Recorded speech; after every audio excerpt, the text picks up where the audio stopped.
Hello learners, I am Dr. Jagpreet Kaur from Department of Education, Punjabi University, Patiala.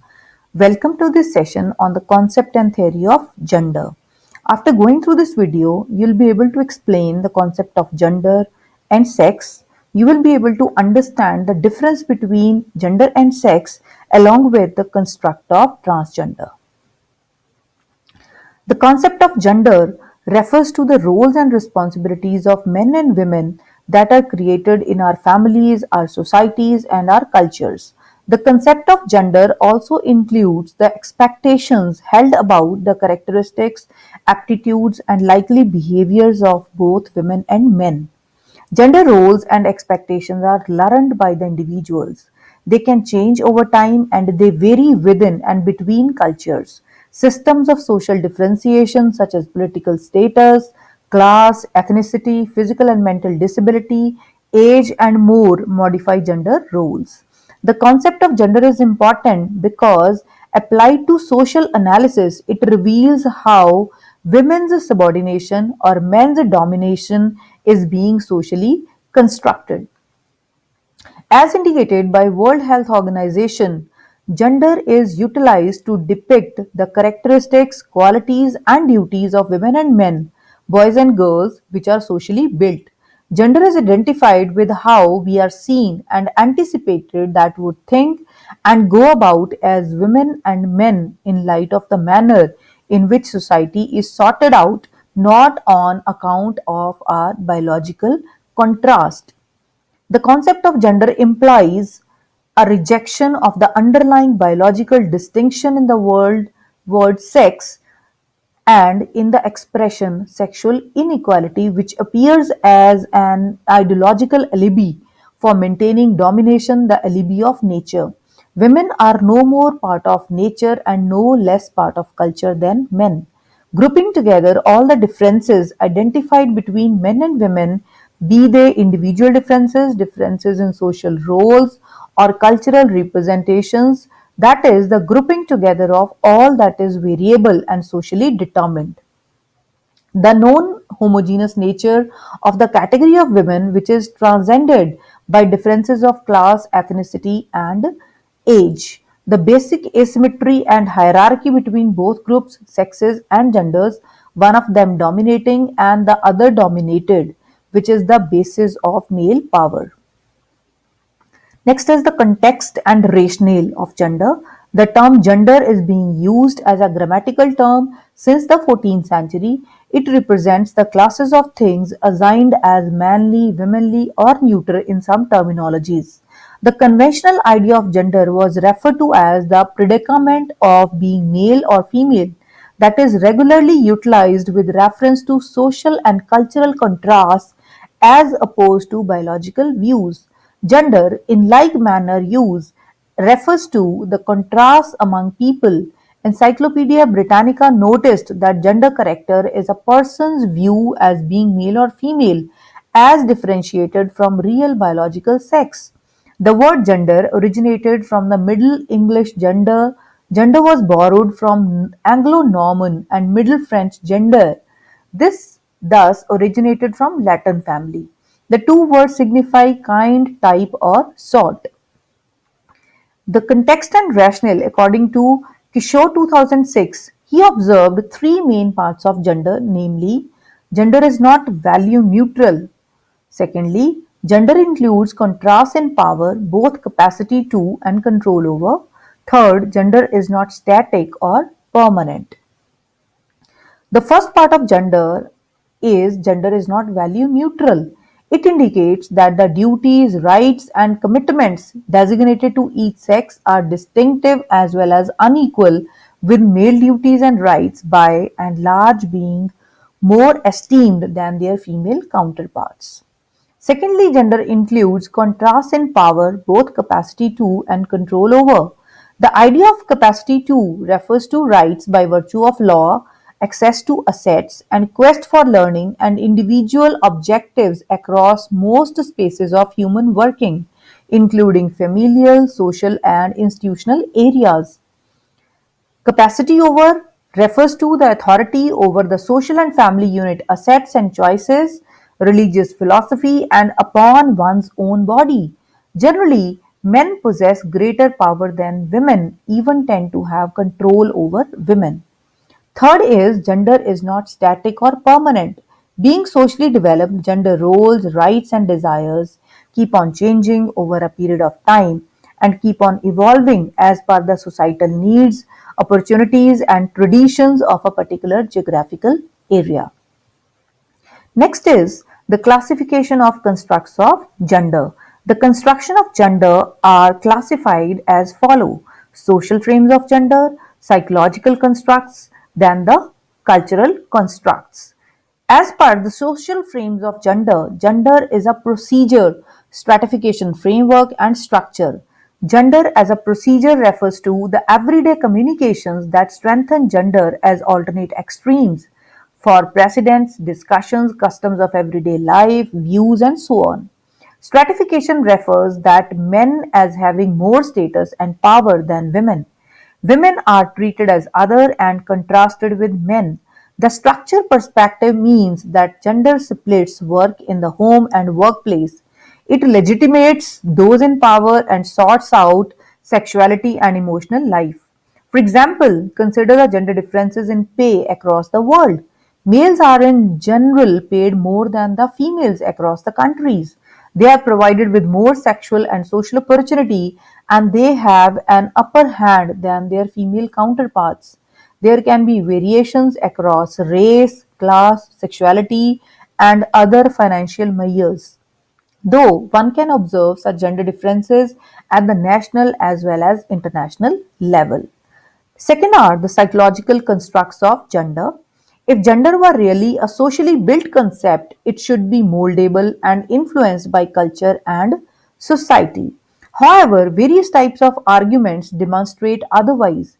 If we consider gender as purely a socially constructed concept, the third gender or transgender would not exist as everybody would identify with the gender roles by the virtue of their biological sex only. If we consider gender as purely a socially constructed concept, gender standards would not remain absolutely same across various cultures and societies all over the globe. If we consider gender as purely a socially constructed concept, the use of hormonal treatments and medicines should not have affected the human conduct. The hormonal medicines are generally used by the individuals for the psychological reasons rather than the physiological ones. Generally, there are three fundamental mental clarifications on how we explore the way to sexual orientation character. These are psychodynamic hypothesis, social learning hypothesis, and cognitive formative hypothesis. All attention on early children, that is, up until around 7 years old, Freud's hypothesis of gender advancement, including cooperation between the id, inner self, superego, and the outside condition, has been extremely persuasive. He contended that individuals traveled through oral, butt centric, and genital stages. At the genital stage, individuals turn out to be manly or female. It was investigated that how thoughts regarding gender have affected psychological theorizing, including how American and Western European analysts have conjectured gender itself since the end of the 19th century to the present.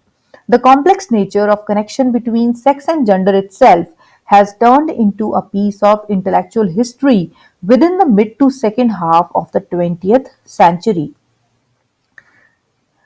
Then, the cultural constructs of gender. Gender refers to the cultural variation expected by the society, culture of men and women in keeping with their sex. A person's sex does not modify from birth, however, their gender will. Behavior is rarely either nature or nurture. It is perpetually a really advanced interweaving of both of these. Once it involves variation between men and women, a way more and useful question to raise is whether or not the distinctions derive from associate degree evolved psychological adaptation. The fundamental assumption if a behavior or characteristic is pervasive, that is, if develops equally across all cultures, we tend to assume it should be determined biologically. If characteristics like gender vary from culture to culture, it looks truthful to assume that culture and socialization has an impression. Hence, we have standard nature and nurture argument. Next is the distinction between gender and sex. Normally, the term gender and sex are considered to be the one and same.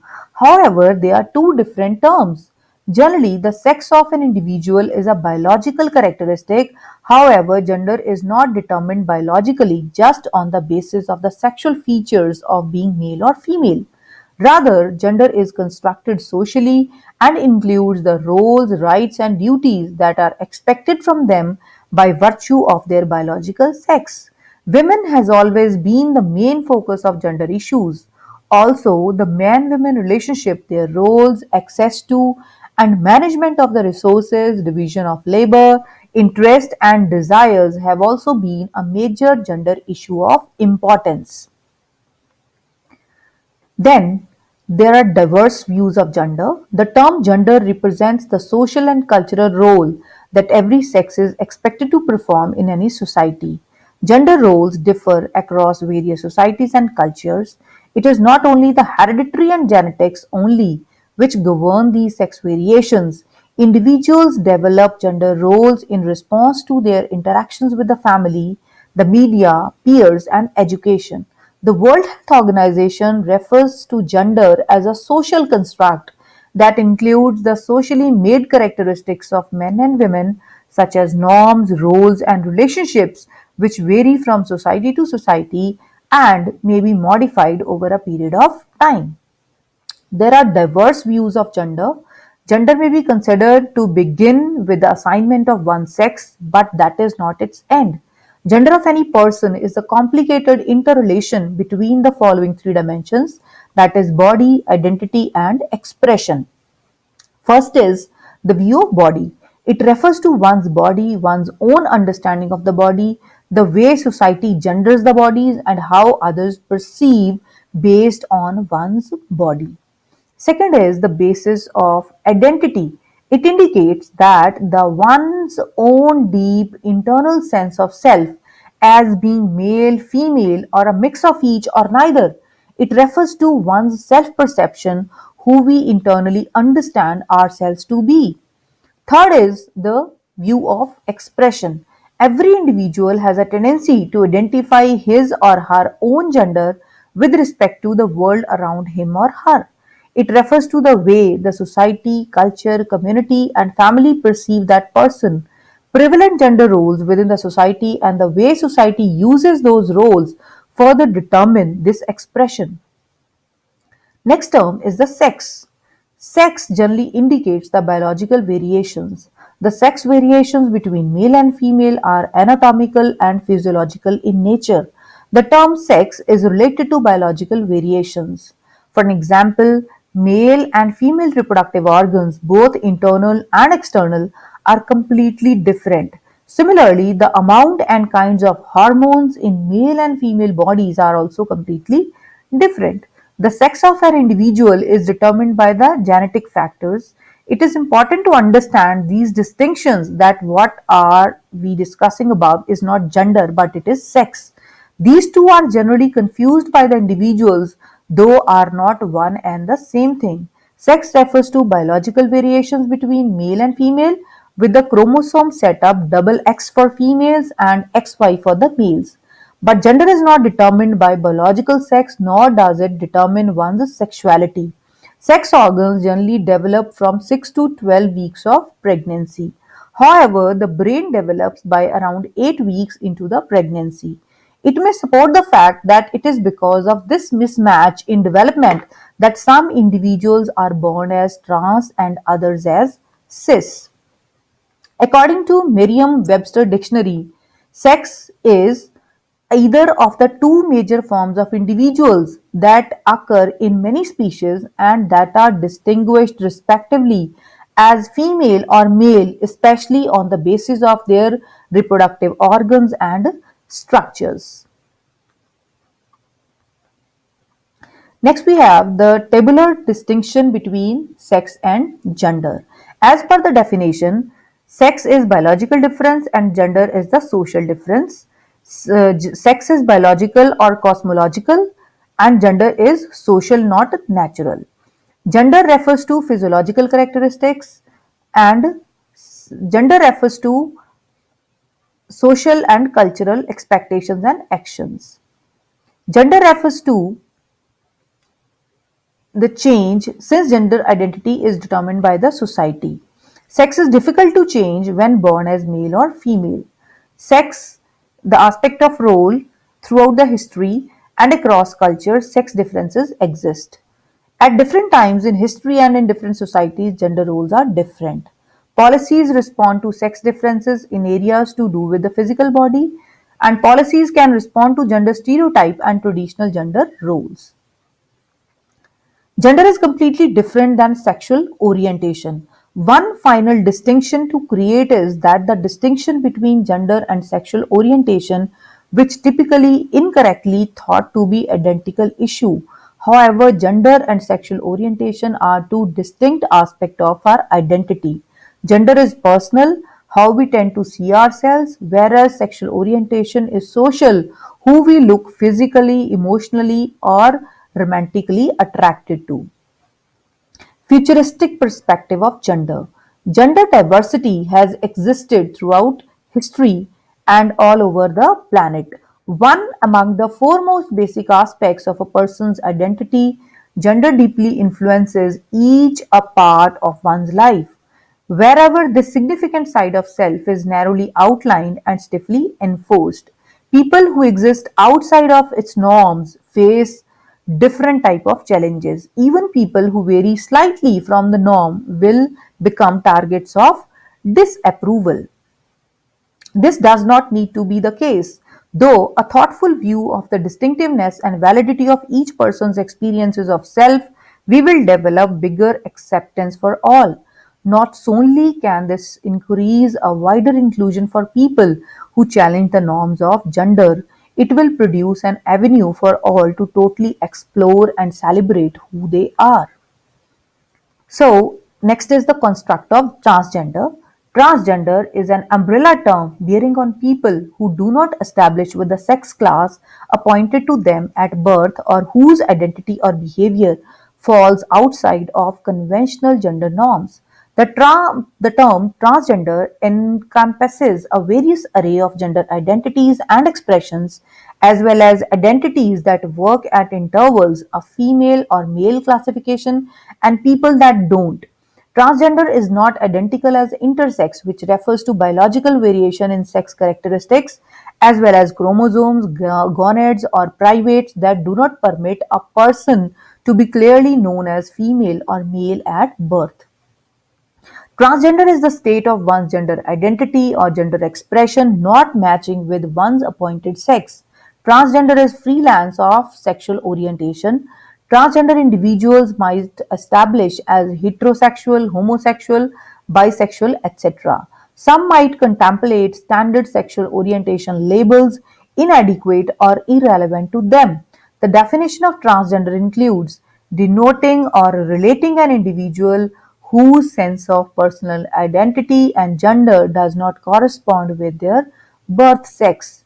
People who were appointed a sex typically at birth and supported their privates. However, those who feel that this is often a false or incomplete description of themselves, non identification with or non representation as the sex one was appointed at birth.